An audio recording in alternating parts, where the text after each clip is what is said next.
E agora, com muita satisfação, que recebemos Gabriel, por favor, venha falar conosco. Boa tarde, tudo bem, pessoal? Vou fazer aqui sexta-feira, né? Já última palestra, então vou falar alto para ser bem ouvido, falar claro para ser entendido e falar pouco para ser aplaudido no final, né? Então, vamos lá. Estou aqui, o Silas já falou sobre boa parte das alterações que foram feitas no regime do Simples Nacional, então acredito que eu posso ir para os principais pontos aqui do ponto de vista da empresa. O que de novidade ele falou que ele não abordou com tantos detalhes, eu vou trazer aqui agora, mas também queria trazer um recado aqui em nome do presidente Guilherme Afif, do meu gerente Bruno, e em nome das 44 mil empresas do Estado do Rio de Janeiro que foram notificadas em setembro pela Receita Federal sob pena de exclusão do Simples Nacional.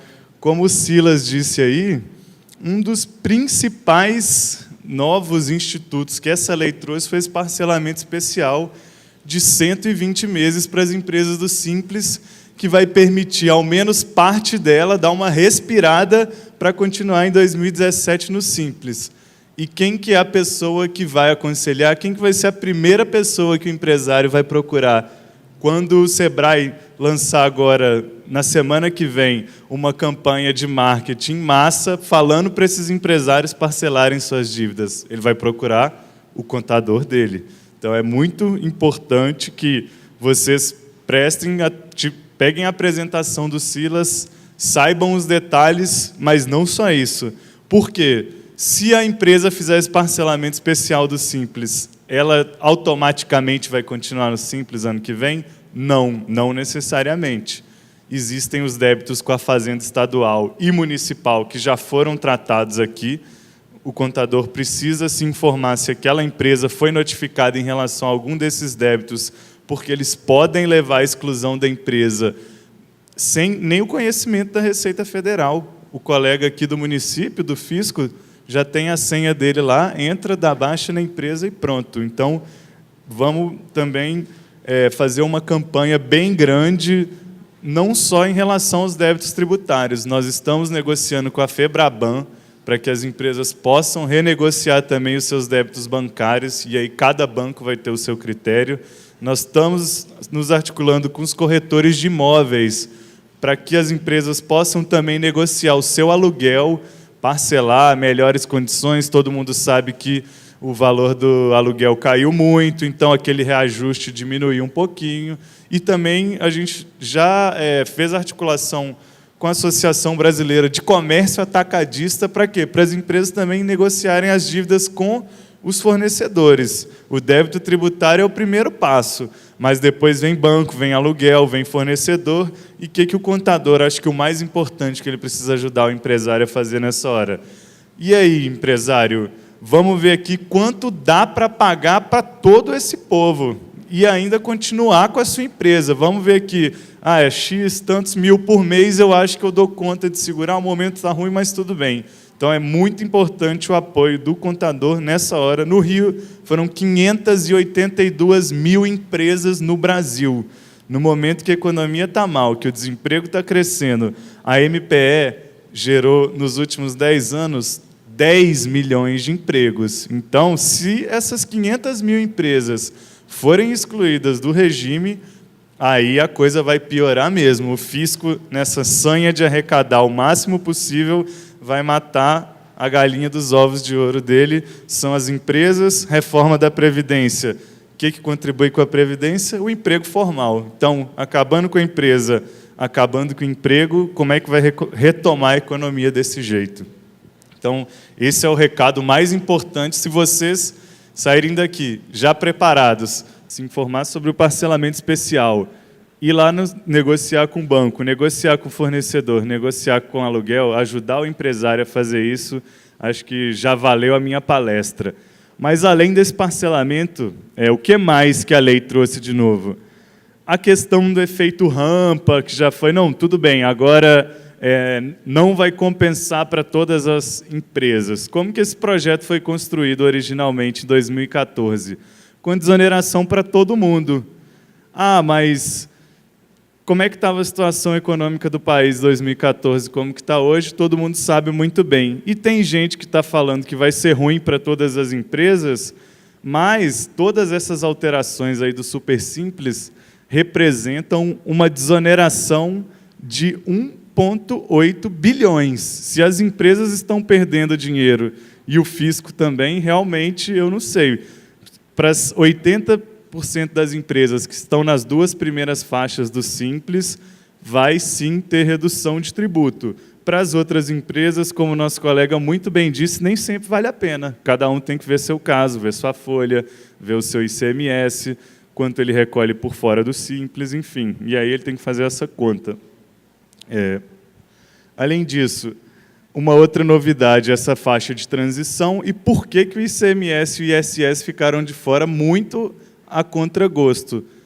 Porque foi uma condição necessária para que o projeto fosse aprovado. Ou era um tudo ou nada. Ou é assim, ou não vai ser aprovado, não vai ter correção nenhuma. Qual que é o próximo passo?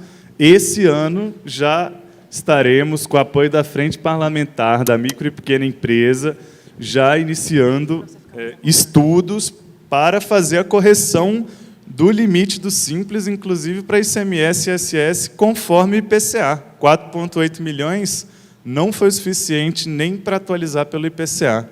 Como ele disse, cada ano que passa sem atualizar, é o fisco que está arrecadando mais. Em janeiro de 2018, em janeiro de 2017, as projeções pelo IPCA dizem que o limite do Simples teria que chegar a 5,2 milhões. Então, vamos brigar aí por essa correção e contamos também com os contadores para fazer pressão nos seus representantes, né, lá no Congresso Nacional. Os secretários de Estado aqui, toda hora que eles ouvem falar de Simples Nacional, ficam de cabelo em pé, né, já ligam lá para a bancada deles. Não é bem assim, não. Temos que pressionar, sim, para ampliar esses tetos. E, claro, o Simples Nacional tem defeitos? Tem, ele é complicado, mas ele é o responsável pelos problemas que o sistema tributário brasileiro enfrenta? É claro que não, claro que não. A gente até, vamos discutir o Simples? Vamos, mas não vamos discutir só o Simples, vamos discutir o sistema tributário todo. Discutir só o Simples, que representa 5% da arrecadação, dizer que é ele o problema do sistema tributário brasileiro, não há que se falar nisso, sem uma discussão séria, ampla, que vá desde o lucro real até o Simples Nacional. Não adianta só acabar com o Simples, tirar hoje 4,5 milhões de empresas, 2,5 milhões de empresas ativas, vai ser uma catástrofe. Se o governo hoje arrecada esses 5%, é porque ele conhece essas empresas, porque elas se formalizaram, porque é fácil, porque é barato. A questão polêmica, muito polêmica, dos salões de beleza, que agora vai ser permitido esse contrato de parceria. Muita gente falou em precarização da relação de emprego. Eu sei que aqui no estado do Rio de Janeiro tem uma situação, inclusive, mais grave que em outros estados, porque aqui o Ministério Público do Trabalho já moveu ações em face de diversos salões de beleza e muita gente vem com esse discurso de que isso representa uma precarização e, realmente, onde há os elementos da relação de emprego, os 6 elementos, vai continuar sendo aplicável a CLT, porque pelo princípio da realidade que não acabou. E aqui eu peço licença aqui para ler uma decisão de 2011 não sou eu que estou dizendo, vou ler aqui uma decisão do Tribunal Regional do Trabalho da 1ª Região, que é a instância recursal aqui que atende o Estado do Rio de Janeiro. Inclusive, enviei para a nossa colega, então peço aqui licença para ler uma decisão que não é o SEBRAE, não é o Sindicato do Salão de Beleza, foi a própria Justiça do Trabalho que tomou essa decisão, em sede de recurso ordinário. a parceria comercial no salão de cabeleireiro, com clara divisão de lucros e de responsabilidades, descaracteriza a relação de emprego. Ou seja, se não há subordinação, não há que se falar em precarização, não há que se falar em relação de emprego. O Tribunal Regional do Trabalho, também da 10ª Região, e outros já decidiram nesse sentido várias vezes. Só existe vínculo empregatício quando há subordinação. Quando é arrendamento da cadeira, quando o cabeleireiro fica com uma parcela do serviço maior que o dono do salão. Às vezes ele tem uma comissão de 60% e 40% fica para o dono do salão. É um modelo que é, inclusive, anterior à Constituição de 88. Esse não é uma novidade, não. Só que hoje é feito à margem da lei. E o Tribunal do Trabalho já reconheceu em N decisões, várias decisões, no Brasil inteiro, que esse modelo de parceria do salão, quando não existe subordinação, quando há clara divisão das responsabilidades, e aí, quando é essa situação? O cabeleireiro tem a sua própria agenda, ele pode trabalhar em mais de um salão, ele pode cancelar um cliente, ele não tem controle de jornada de trabalho, e isso aí não ocorre em todos os casos. Há casos em que o dono do salão opta por um modelo de negócio que ele quer ter maior controle, então tudo bem. Então, assine a carteira e recolha os tributos dessa forma. Agora, eu quero trabalhar no modelo de aluguel da cadeira com comissão de 50% a 60%, então ele vai saber que agora ele vai ter que se adequar a um modelo de negócios que existe uma lei que traz a exigência de um contrato de parceria com uma série de requisitos, e aí vale estudar a legislação, que ainda deve ser, na minha opinião, uma exigência excessiva, mas esse contrato de parceria deve ser homologado pelo sindicato patronal e laboral. Então, alto lá, se há precarização de direitos, o sindicato vai ter que homologar o contrato, não vai poder ter os requisitos da CLT se não se configura contrato de trabalho. Então, todo um trabalho para os seus clientes desse segmento que se adequem a essas diversas formas de prestar esse serviço.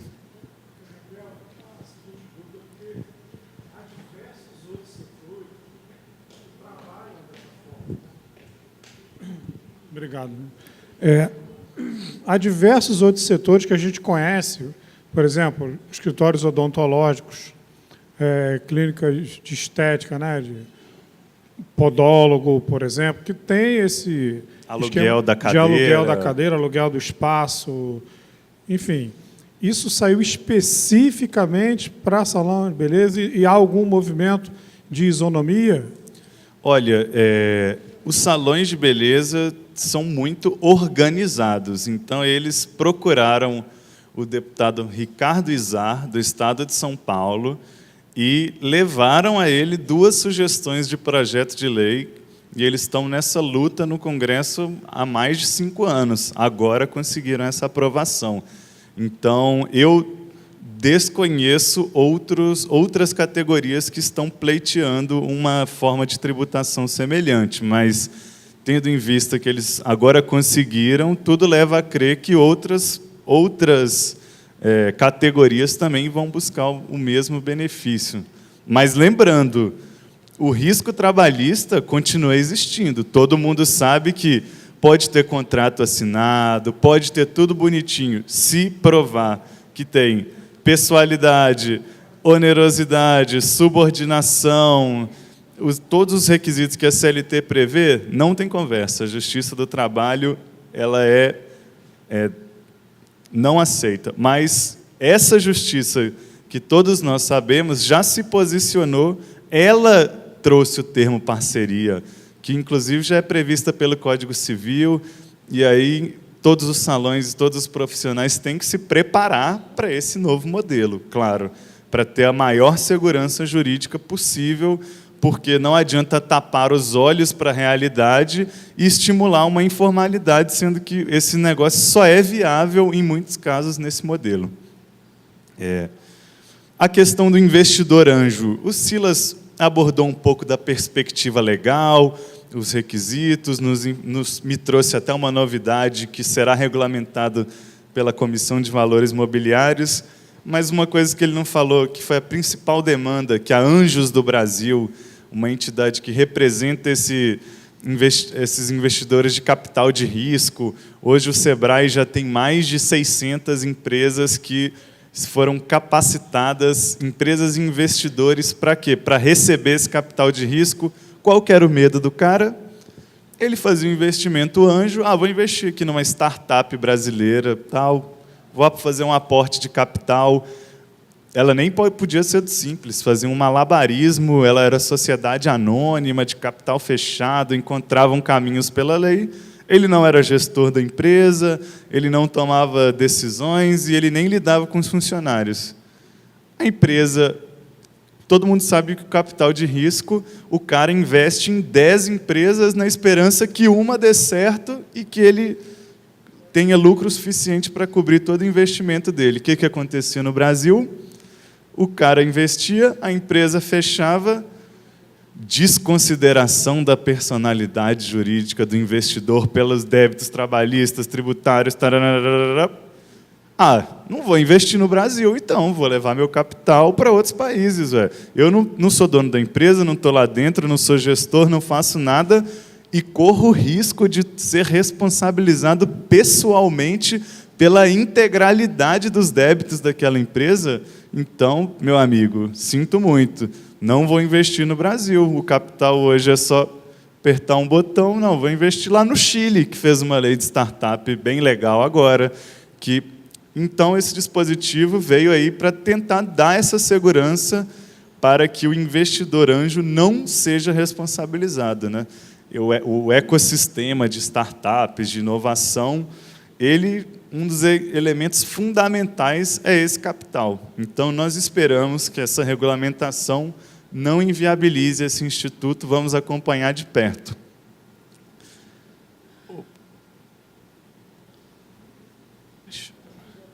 A questão do fator emprego, eu acho que já foi amplamente debatida aqui, não vou me ater muito a ela, mas, apesar de todas as críticas, foi um mecanismo criado efetivamente, não para bater metas fiscais, nada disso, e sim para quê? Porque qual é o grande benefício do Simples Nacional? Geração de emprego.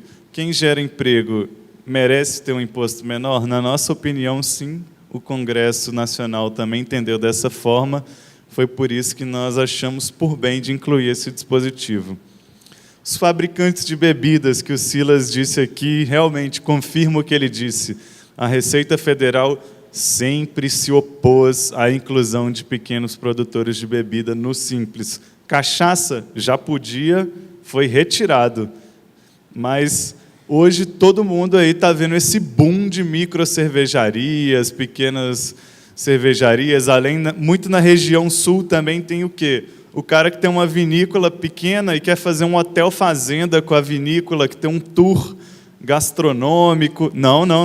Essa KNAI é impeditiva do Simples. Você não pode ter uma pousada que oferece um tour com vinícola e você não vai poder recolher na forma do Simples e pior, né? Vai estar sujeito mesmo a microcervejaria pequenininha ali, que os caras estão começando agora, não, ela tem que pagar igual a Ambev, que detém. Hoje, a produção de microcervejarias, um dia de produção da Ambev é igual à produção anual de todas as microcervejarias do Brasil.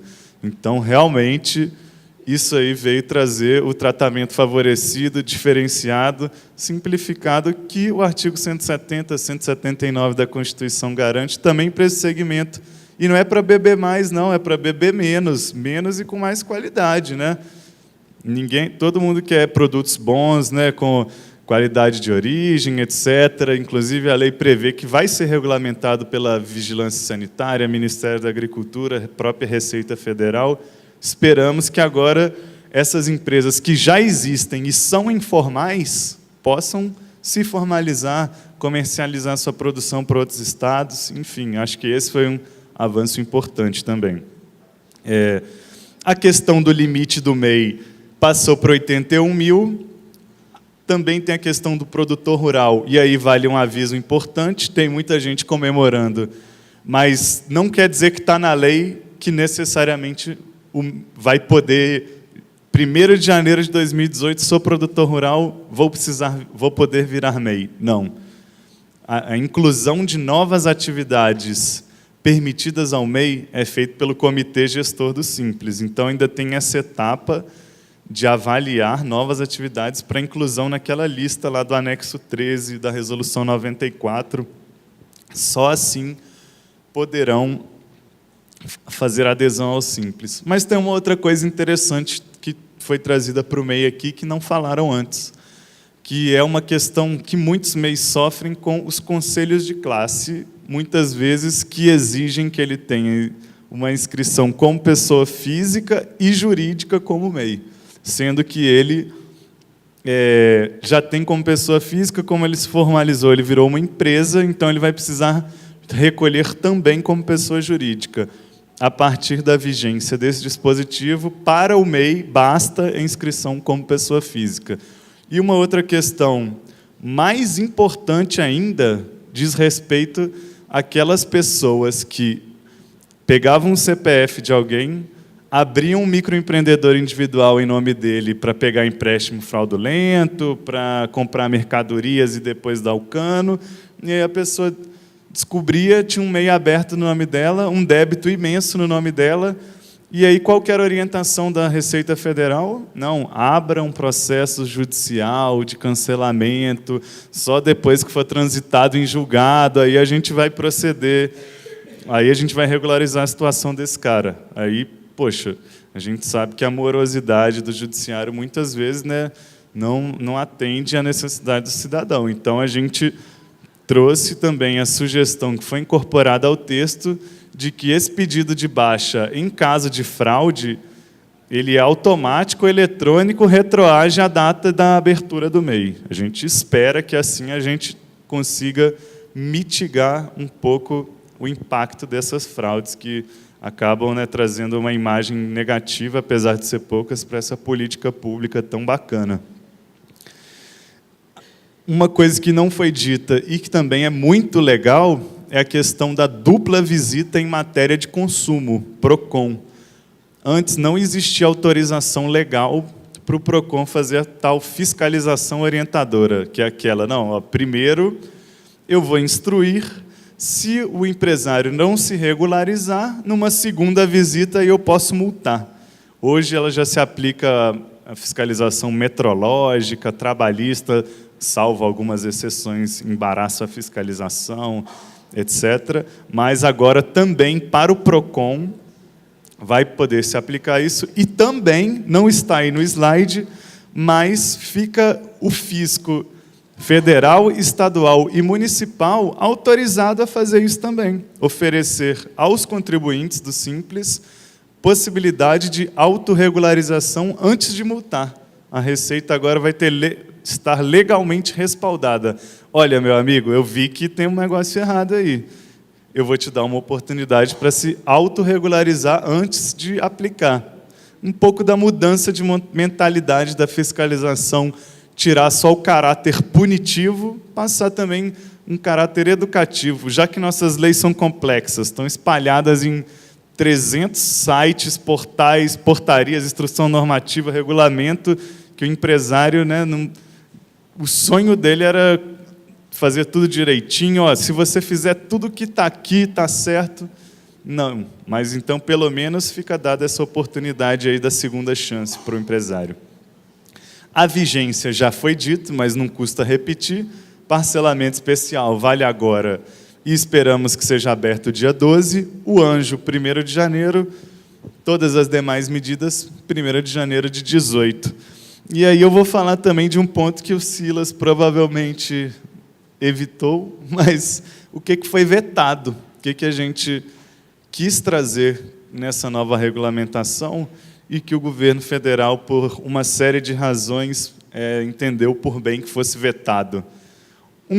é a criação do Simples Social, que eu acho que até atende a pergunta que uma colega fez aqui hoje de manhã, que permitiria entidades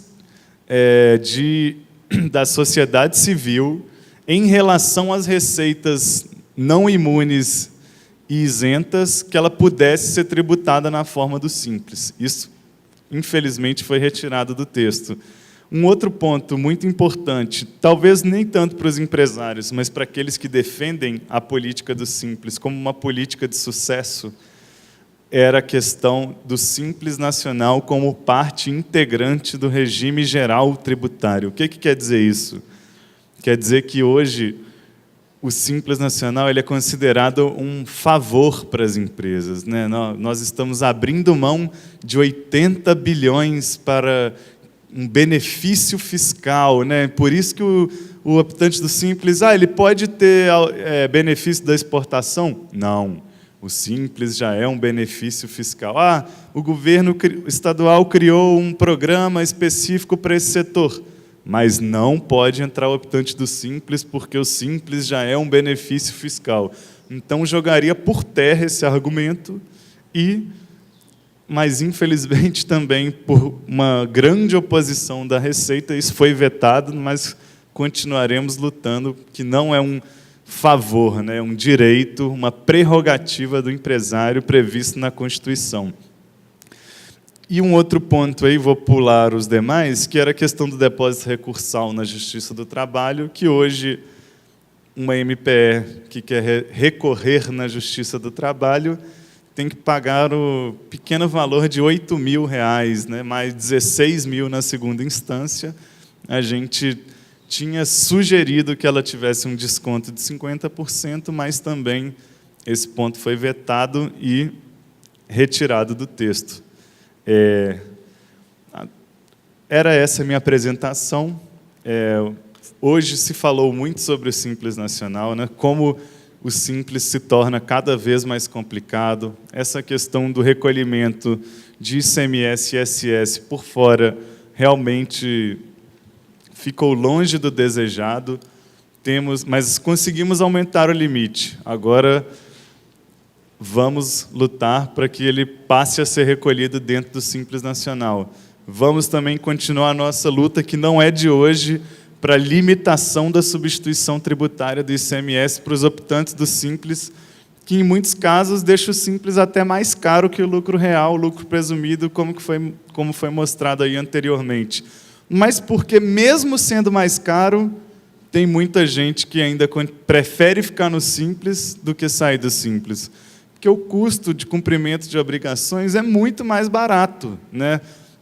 A alíquota nominal do lucro real é menor do que a do Simples, mas a estrutura que uma microempresa tem que montar para conseguir cumprir essa série de obrigações é inviável, né? Enquanto o fisco não entender que, se o imposto for simples de apurar, se não tiver muita complicação, não tiver 700 leis que são atualizadas diariamente de ICMS, mudando MVA todo dia, né? Quem assina Cenofisco, IOB, etc., vê que isso, cada dia, 30, 50 alterações de MVA. Assim, o papel do empresário é cuidar da sua empresa, é cuidar do seu negócio, é conversar com o seu fornecedor, com o seu cliente, cuidar do seu produto.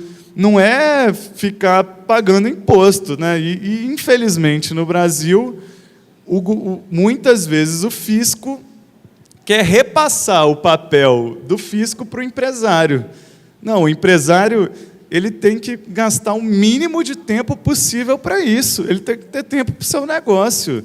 Pagar imposto tem que ser a coisa mais simples do mundo, para ele não ter que gastar seu tempo para cumprir a obrigação. Ele tem que gastar seu tempo para gerar negócios novos, gerar novos empregos, produzir. Então, volto a dizer, e aí eu vou encerrar minha fala, não adianta criticar o Simples, dizer que ele é complicado, quando o Simples só poderia ser superado quando se discutisse amplamente o sistema tributário, né? E aí já existem diversas propostas tramitando, existe consenso entre todos os partidos que é uma reforma necessária.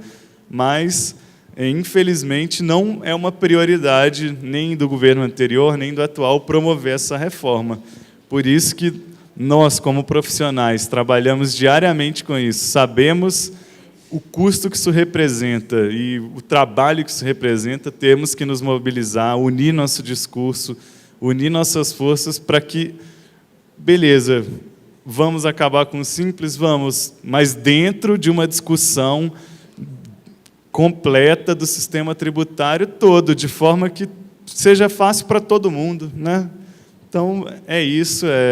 Trouxe aqui alguns poucos acréscimos ao que o Silas havia dito, mas, de qualquer forma, me coloco à disposição, agradeço o convite e o SEBRAE está sempre de portas abertas para auxiliar os contadores, são nossos grandes parceiros e continuamos aí lutando por um sistema mais simples e menos burocrático. Obrigado.